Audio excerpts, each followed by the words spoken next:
Oi, gente, tudo bem? Vamos dar uma olhadinha na aula do dia 10 de junho, da quarta-feira? Hoje nós temos as matérias de Geografia e de Português. Em Geografia, nós estamos estudando sobre as atividades econômicas que um município pode desenvolver, não é mesmo?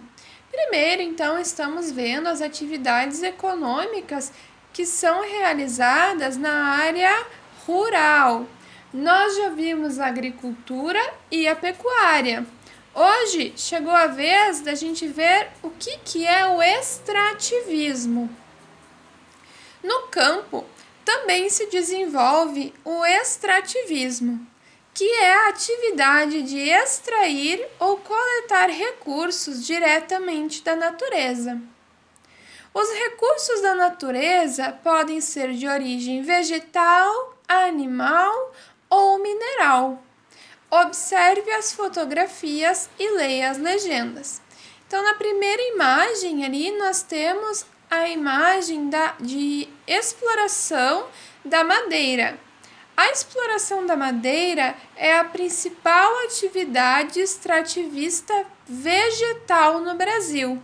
Na foto, extração de eucaliptos em Porto Seguro, Bahia, no ano de 2018.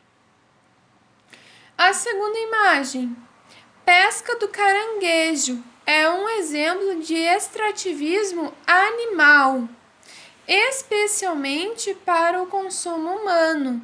Na foto, há então um pescador de caranguejo em Paranaguá, no Paraná, no ano de 2016.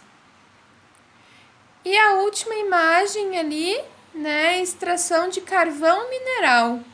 O carvão mineral é usado na produção de energia elétrica e aço.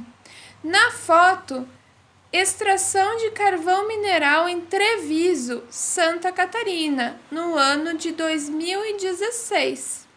Então, o extrativismo, é a atividade econômica de extrair, de coletar recursos diretamente da natureza, sem, por exemplo, ali o pescador, está extraindo caranguejos do mangue. Ele não criou os caranguejos, esses caranguejos não foram cultivados. Ele apenas retira da natureza esses animaizinhos.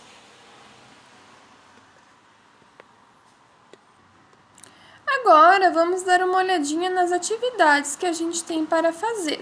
Na página 17 primeiro e depois na página 18. Você sabia? É necessário preservar o ambiente e tudo que ele nos oferece, fiscalizando a exploração dos recursos naturais para que os seres vivos possam viver com qualidade. Sendo assim, é preciso utilizar os recursos naturais de maneira sustentável, preservando-os para o futuro. Então, é o uso consciente, É um extrativismo consciente. O ser humano precisa ter essa noção de que ele pode sim extrair os recursos da natureza, mas deve extrair só o que é realmente necessário, sem desperdiçar. Lápis na mão. Número 1. Leia o texto com atenção. Você sabia que a maior parte da castanha do Brasil produzida no país vem de florestas nativas da região amazônica? E que esse trabalho é feito principalmente por ribeirinhos, agricultores familiares e povos indígenas? Pois é. O uso e o manejo da castanha estão diretamente vinculados ao conhecimento e à cultura das populações tradicionais e dos agricultores familiares da Amazônia. A castanheira do Brasil é encontrada nos estados de Roraima, Rondônia, Acre, Amapá, Amazonas, Pará, Maranhão e Mato Grosso. É uma das espécies mais altas da Amazônia. atingindo entre 30 e 50 metros de altura. Desempenha papel importante na subsistência de milhares de famílias residentes na floresta ou em áreas próximas, que realizam extrativismo e comercialização. A castanha apresenta elevado valor nutricional, sendo utilizada na alimentação e como ingrediente na fabricação de alimentos processados.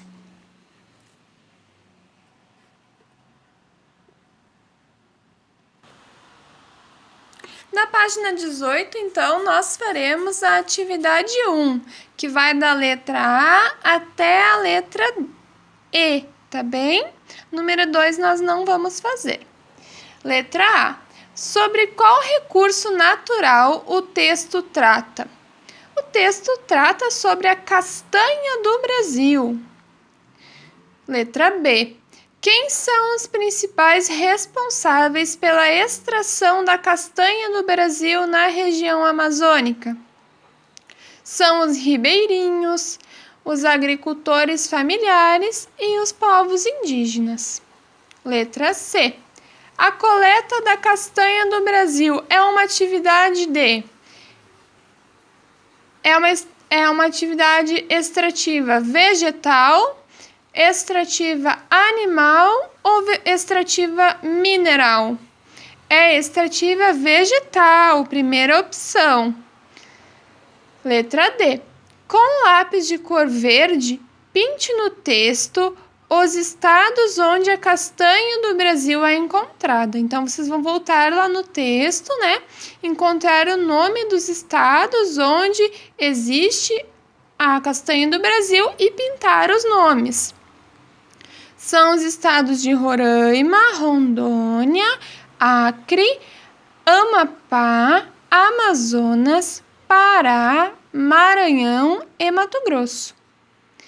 Letra E.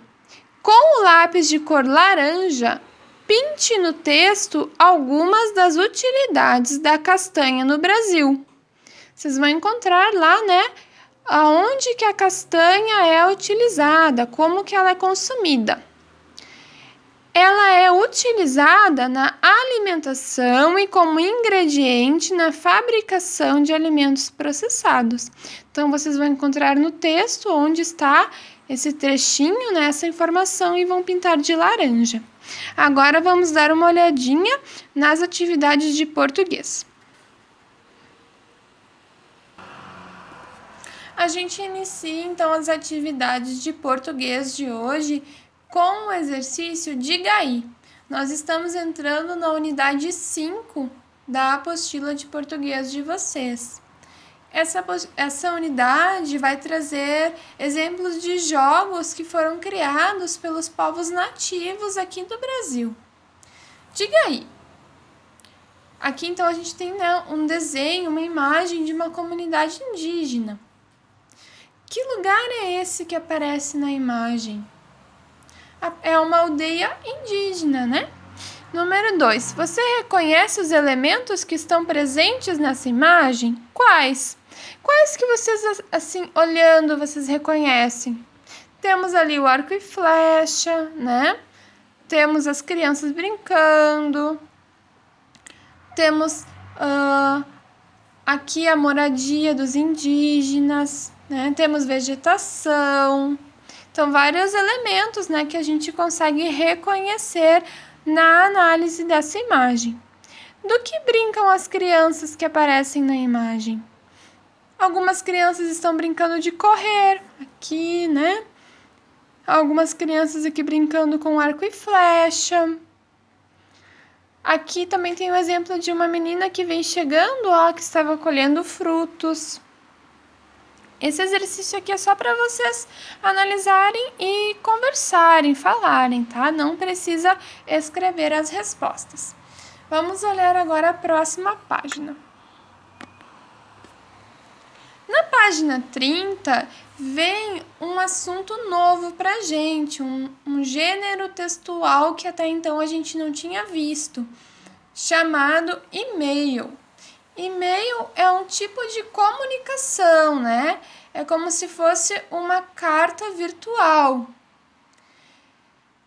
Pedro Aventura, um jovem jornalista, aceitou a tarefa de organizar uma expedição para descobrir se os indígenas brasileiros conheciam um brinquedo de estratégia chamado Jogo da Onça. Ele soube da existência desse jogo entrevistando o professor Fink, um arqueólogo inglês que se interessava pelos jogos e brincadeiras de nossos antepassados. Leia o e-mail a seguir, que deu início a essa grande aventura pelo interior do Brasil. De Pedro Aventura, para professor Fink. Caro professor, o diretor da revista autorizou minha viagem. Vamos partir amanhã. A expedição deverá percorrer 7 aldeias indígenas em 4 estados brasileiros. Quando o senhor me revelou que aquele jogo da onça e dos cachorros poderia ter sido criado por índios brasileiros, resolvi apostar nesta reportagem e fazer um levantamento dos jogos, dos brinquedos e das brincadeiras dos nossos índios. À medida que formos descobrindo essas preciosidades, estaremos colocando a par de tudo, via internet. Combinado? Espero contar com suas indispensáveis análises e observações. Um abraço do Pedro. Então, aqui está um e-mail, né, que o Pedro enviou para o professor, comunicando ele, né, que a expedição dele havia sido autorizada pela revista em que ele trabalha.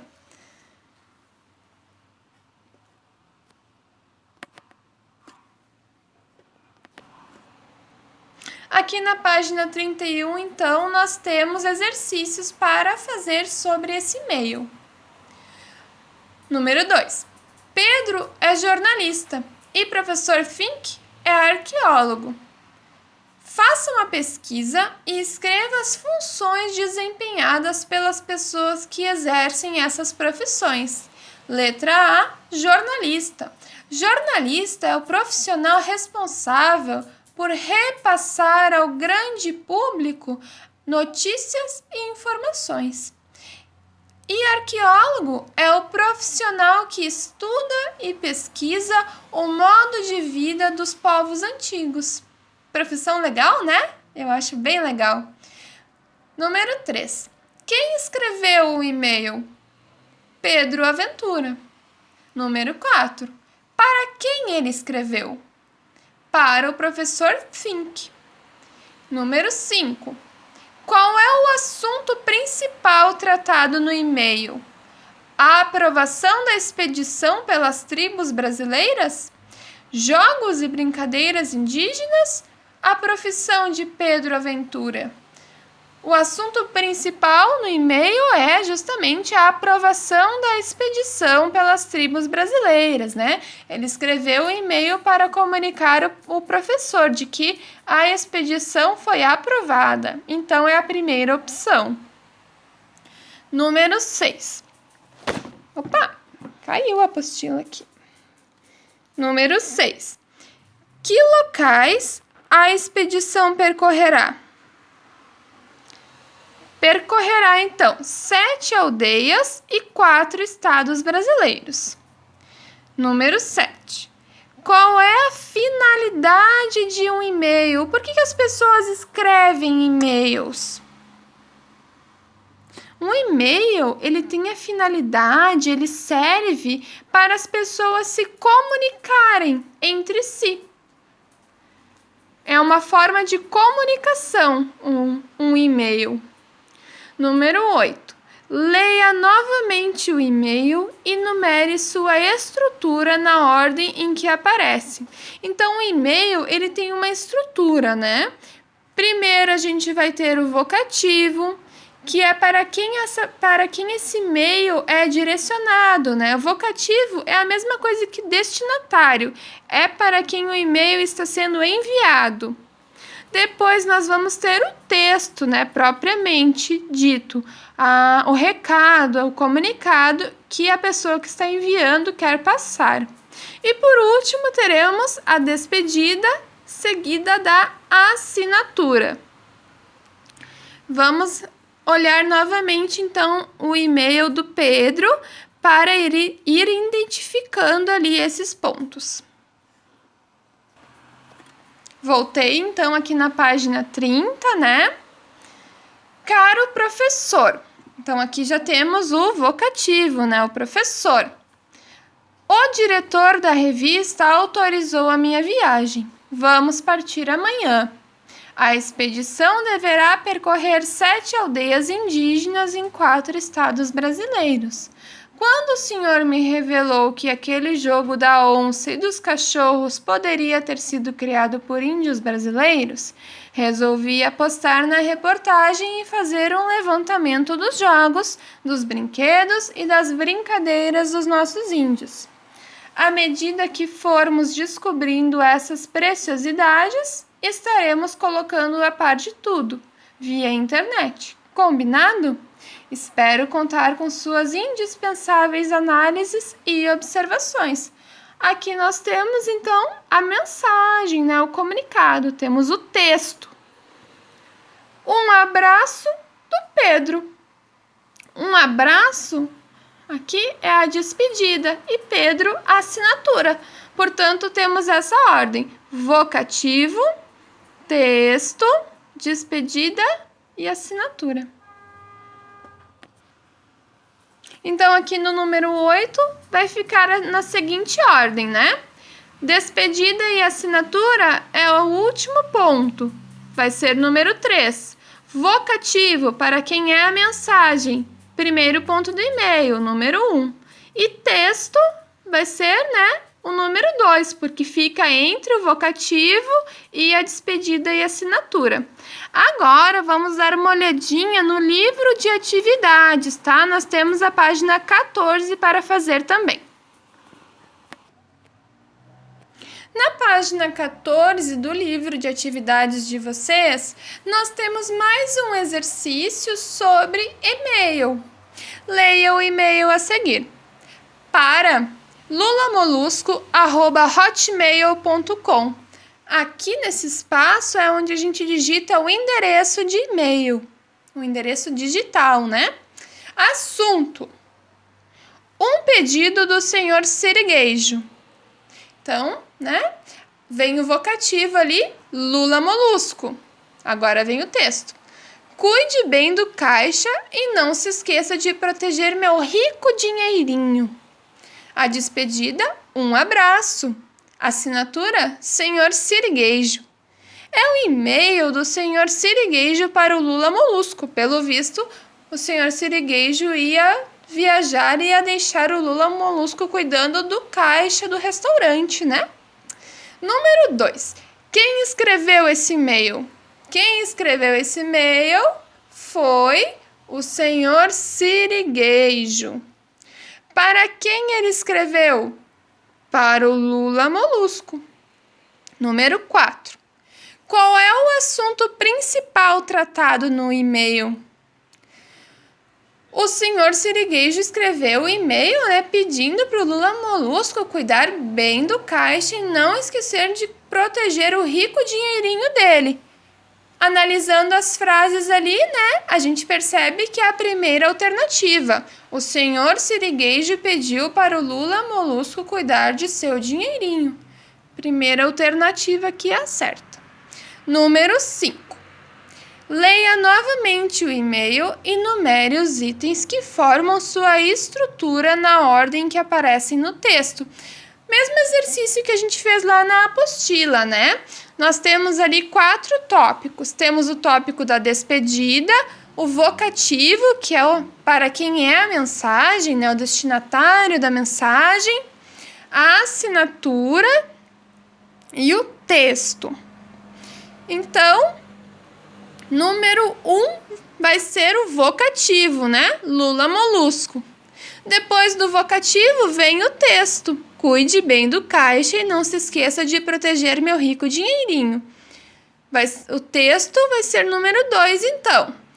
Despedida, um abraço, né? Ele diz ali, um abraço. Essa é a despedida do Sr. Sirigueijo no e-mail. Vai ser número 3. E, por final, a assinatura, Sr. Sirigueijo. A ordem, então, fica assim, ó. 3, 1, 4, 2. A ordem do corpo de um e-mail vai ser sempre essa. Primeiro vem o vocativo, né, para quem é a mensagem. Depois vem o texto em si, o comunicado em si.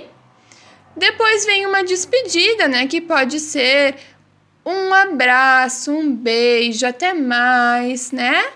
Uma frase de despedida cordial. E, por fim, a assinatura da pessoa, né? O nome da pessoa. Essa é sempre a ordem de um e-mail. Muito bem, gente. Essas foram as atividades e os conteúdos da aula de hoje. Caso vocês fiquem com alguma dúvida, podem entrar em contato comigo. Um beijão!